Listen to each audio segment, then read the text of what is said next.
Padayon pagkarong giimbestigar sa kapulisan ang kamatayon sa duha ka mga tao sud sa pension house sa may downtown area kagabi. Ang ilang mga patayang lawas nga may pinusilan sa ulo na diskubrihan kagabi. Kining gitutukan ni Nico Serino.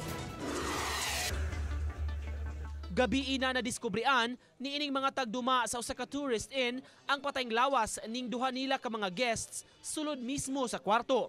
May mga pinusilan sa ulo ang idaran nga lalaki ug batan-on nga babay. Ang lalaki may gihuptan nga armas. Giila ang namatay nga sila si Eli Malagom, 65 anyos, ug ang 19 anyos nga si Danica Rose Erolia. Mga alas 9:30 kagabi napalga ng ilang lawas. Gituuhan nga ni adtong higayuna, mga 6 ka oras na sila nga patay. Pasabot sa tagduma sa inn, ni adtong weekend mi check-in ang duha ug gikataho nga mo check out unta kaghapon sa udto. Apan nahibong na lang sila kay wa may abiso kun mo extend ba.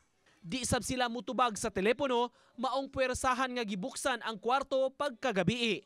Sa pagkakaron, di pa hinon katumbok ang kapulisan unsa ang hitabo kay nagpaabot pa sa pakisusi sa crime laboratory. Mao nga di pa matino ang kinatibuk-an nga insidente. Ipa-autopsy pa ang patayng lawas sa duha. Sa itong paglantaw, uyab dito sila kay na sila to sa usa ka lugar.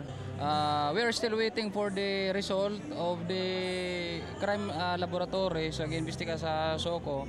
Ang paraffin, ang ballistics, nag-request po taog firearms verification kasi tagiya sa kuan sa armas. So for now, I cannot give any statement whether or not suicide ba siya or murder because we will just wait pa sa result ng investigation. Sa inisyal nga investigasyon sa PNP, walay nakitang foul play o timailhan nga may puwersahan nga misud sa kwarto.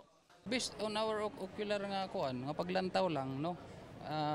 Wala tayong makita, but then of course dili man gud sa investigasyon nato makita ang dili nato makita sa ato ang mata because yun nga ang ibig sabihin technically wala pa ta result sa crime lab atong sa gikuha ng mga items recovered sa SOCO.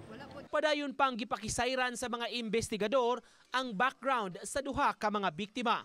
Uban ni June Solon, Nico Sereno, Balitang Bisdak.